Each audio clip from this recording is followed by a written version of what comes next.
तो hello everyone, एक बार फिर से आप सभी का स्वागत है मेरे यूट्यूब चैनल पर। तो आज की इस वीडियो के माध्यम से मैं आपको बताने वाला हूँ किसी द्विघात बहुपद जो होता है उसके मूल कैसे फाइंड आउट करते हैं। ठीक, तो बिना किसी देर के हम सीधे स्टार्ट करते हैं टॉपिक को।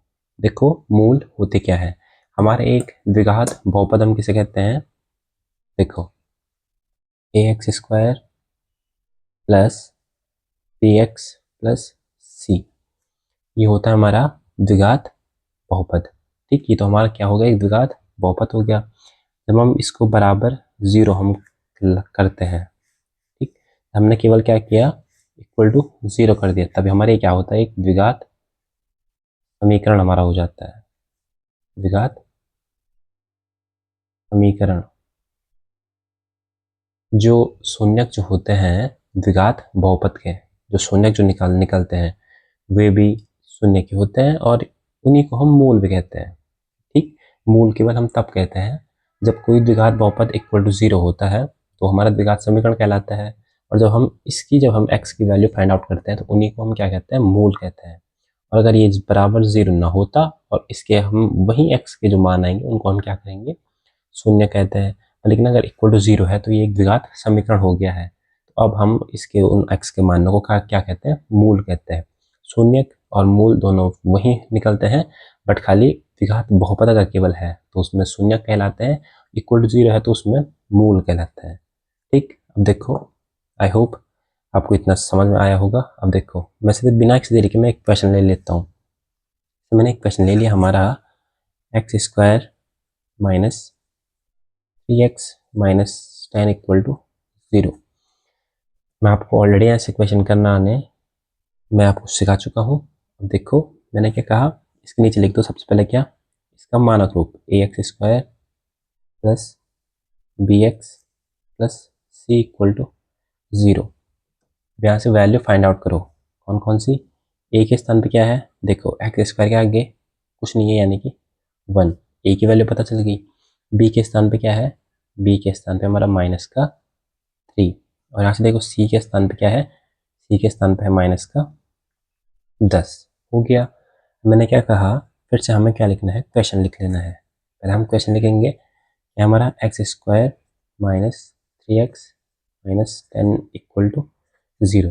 देखो, ऐसे क्वेश्चन सॉल्व कैसे करना है, सबसे पहले क्या करना है, ए और सी को मल्टीप्लाई करना है। ए इंटू सी करो, 10 एकम 10, इसके क्या करो, अभाज्य गुणनखंड निकालो, 2 पंज 10, 5 एकम 5, 10 के गुणनखंड क्या आए, 2 गुणा के 5।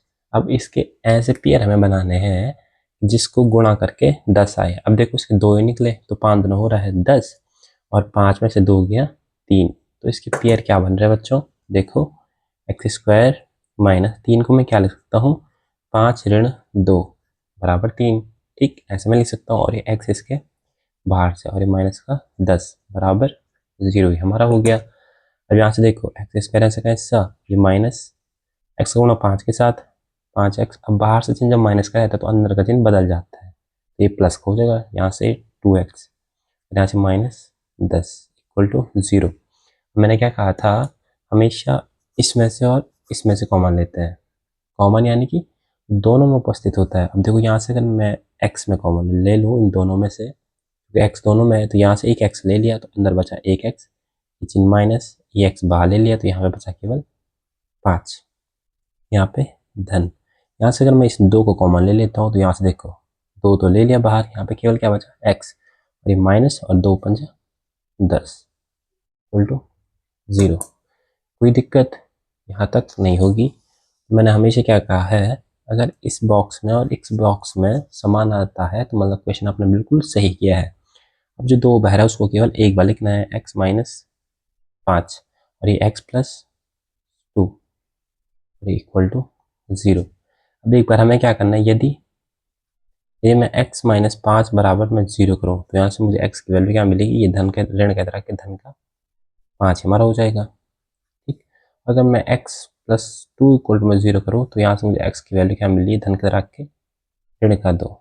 जो ये वैल्यूज जो है हमारी, ये हमारी क्या कहलाते हैं, मूल कहलाते हैं। ठीक, एक द्विघात समीकरण को जब हम हल करते हैं तो उसके जो अंत में जो शून्य हमारे निकलते हैं उसी को हम मूल कहते हैं। ठीक, तो हमारे मूल क्या होंगे 5 और ऋण 2 हमारे हो गए। ठीक, एक क्वेश्चन मैं और आपको करवाता हूँ जिससे आपका पूरा कॉन्सेप्ट बिल्कुल क्लियर हो जाए। देखिए अगला क्वेश्चन मैं लूंगा एक, जैसे मानो बात मेरे पास है एक क्वेश्चन, तो मैं 2x² plus x minus 6 equal to 0।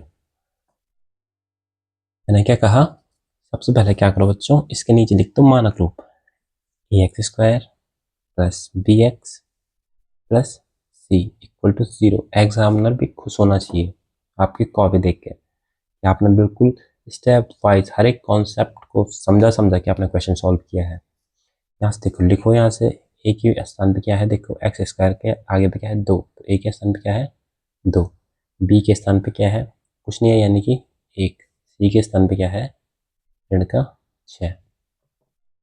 अब एक बार फिर क्वेश्चन लिख लो, 2x² plus x minus 6 equal to 0। अब मैंने क्या कहा, a और c का सबसे पहले गुणा करो, a मल्टीप्लाई c, 6 दूना 12, चिन्ह को भी रहने दो। ठीक, अभी केवल मल्टीप्लाई करना है, 6 दूना 12, यहाँ से देखो 2 छंग 12, 2 तिया 6, 3 एकम 3, मैं 12 के गुणनखंड क्या मिले 2 गुणा गया 2 गुणा गया 3, 2 दूना 4, 4 तिया 12। अब देखो बीच में क्या चाहिए, 1 चाहिए, गुणा करके 12 आना चाहिए, 2 दूना 4, 4 गुणा गया 3, 4 तिया 12 और 4 में से 3 गया 1, मिल गया पियर।